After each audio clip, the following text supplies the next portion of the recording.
මුලසුන ඔබවන දක්ෂිණ ලංකාවේ ප්‍රධාන සංඝ නායක පරම පූජනීය පළක්තර සුමන ජෝති නායක ස්වාමීන් වහන්සේ ප්‍රමුඛ කොටගත් ගෞරවනීය පූජනීය මහා සංඝරත්නයන් අවසරයි. ඒ වගේම තමන් දරන තනතුරට වඩා තමන්ගේ හෘද සාක්ෂියට මුල්තැන දුන්නු තමන් දරන තනතුරට වඩා තමන්ගේ පක්ෂයට ආදරය කරන තමන් දරන තනතුරට වඩා තමන්ගේ ආදරණීය මව්බිමට ආදරය කරන වස්තායන පළාත් ප්‍රධාන අමාත්‍ය ප්‍රසන්න රණතුංග මැතිතුමා ඇතුළු ඉලක්කතාවයේ පැමිණ සිටින සියලුම ප්‍රධාන අමාත්‍යවරුනි, පාර්ලිමේන්තු මන්ත්‍රීවරුනි, පළාත් අමාත්‍යවරුනි, පළාත් සභා මන්ත්‍රීවරුනි, නගරාධිපතිවරුනි, සභාපතිවරුනි, ප්‍රාදේශ සභා නගර සභා නියෝජිත මන්ත්‍රීවරුනි, ඒ වගේම මෙම මහින්ද හට රට ගෙන ගිය විද්වතුනි, කලාකරුවනි, සහෝදර පක්ෂවල නායකාදීනි, සම්භාවනීය අමුත්තනි, දේශප්‍රේමී මිත්‍රවරුනි, අද ඓතිහාසික දවසක්. ලංකා ඉතිහාසයේ දැවැන්තම රැළිය අද තමුන්නාන්සලා ගොඩනගලා තියෙනවා. මේ රැළියෙන් දෙන්නේ මේ රටේ ජනතාව මහින්ද රාජපක්ෂ මැතිතුමාට දක්වන ආදරේ තරමයි. මිත්‍රවරුනි, අද මේ අපේ රටේ ඉතිහාසයේ තීරණය කරන දවසක්, අනාගතය වෙනස් කරන දවසක්. ඒ ජාතියේ වෙනස සුබදායක වෙනසක් කරන්න සාක්ෂිකරුවන් බවට පත් වෙන්නට තමුන්නාන්සලාද මෙතෙන්ට පැමිණලා ඉන්නවා. මේ නුවේගොඩ අද ගලපු මේ ජනගංගාව කියන්නේ අපේ මව්බිම අඩතුරේ කියන බවයි. අපේ මව්බිම වේගතුළු නායකයාට රට බේරගන්න යලි පැමිණෙන්න කියන බවයි.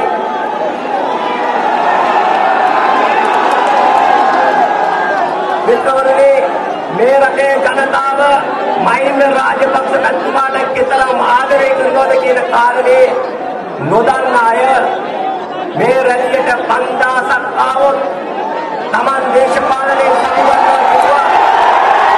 අපි අසාධාරණ කියන්නේ මිත්‍රවරුනි, අපි අසාධාරණ ආරාධනා කරා දේශපාලනයේ සමුගන්න නිර්මාණ මේ රැළියට ඉන්න කියලා. අසාධාරණ මන්ත්‍රීතුමා තමුන්නාන්සලා අපට හිත වෙලා ඇති. එතුමාට එන්න දෙන්න. මේ වේදිකාවට ඇවිත් මේ සෙනඟ ගණන් කරන්න කියලා අපි එතුමාට ආරාධනා කරනවා. අදින් පස්සේ අසාධාරණ දේශපාලන වශයෙන් අවසන්. අදින් පස්සේ දේශපාලනය කරත් ඕ ඇවිදින මල විදියක් විතරයි කියලා අපි කරන්න ඕනේ.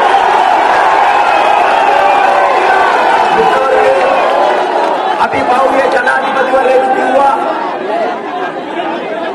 ජනාධිපතිවරණයේදී අන්තයට කතිර ගැව්වොත් ජයග්‍රහණය කරන්නේ මෛත්‍රීපාල සිරිසේන මැතිතුමා නෙවෙයි, ජයග්‍රහණය කරන්නේ කොටිය කියලා.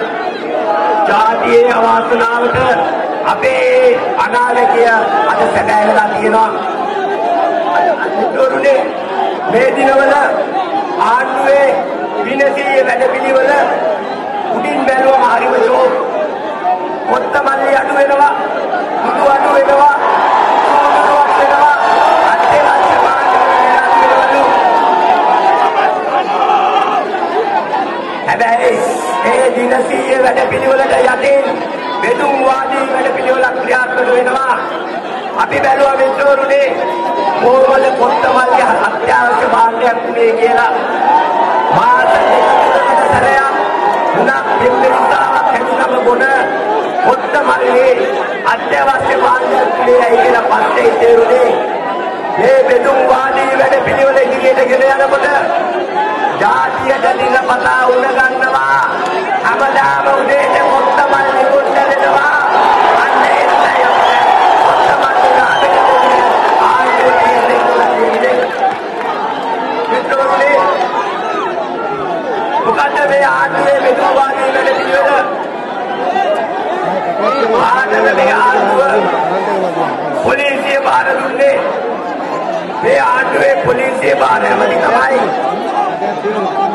2003 මිලේනියම් සිටි සිද්ධිය හරහා අපේ පුණ්‍යස පාවලා දීලා කොටිය ශක්තිමත් කළ ජෝන් අමරතුංගයි ආණ්ඩුවේ පොලිසිය බාරෑමේ මොකද රටේ දින පරිවිදේ ඕමයන් කොටිය ශක්තිමත් කරපන් කියන එකයි.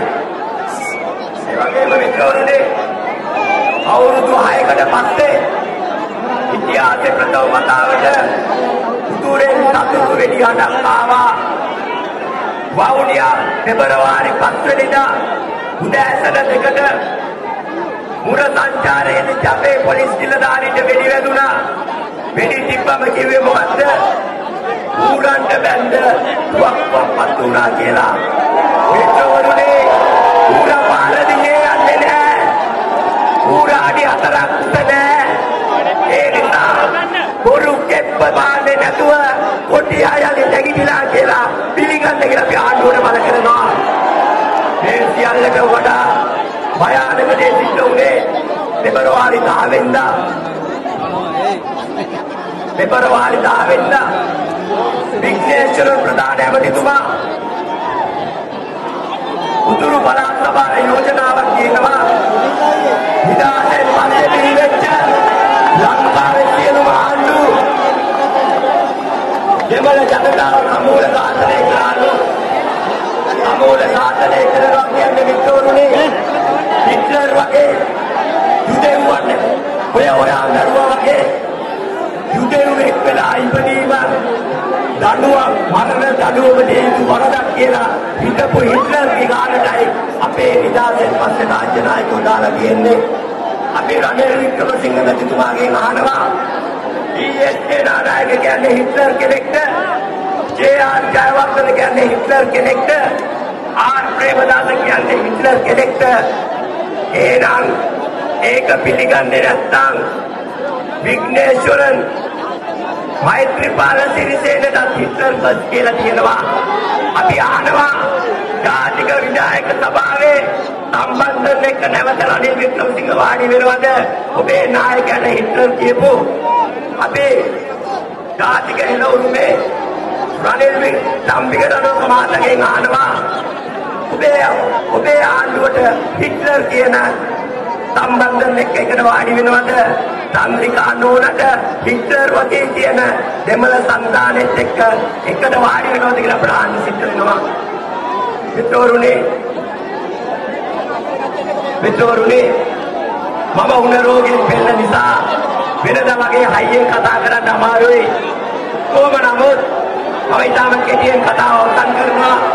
වැඩිදුර කතා කරන්න අමාරුයි මට. කොහොම නමුත් මේ සිදුවීම් සියල්ලෙන් පේන්නේ මෞබිම අනතුරේ මෞබිම යලි බේර ගන්න මහින්ද රාජපක්ෂ මැතිතුමා අපිට ඕන කියන එකයි.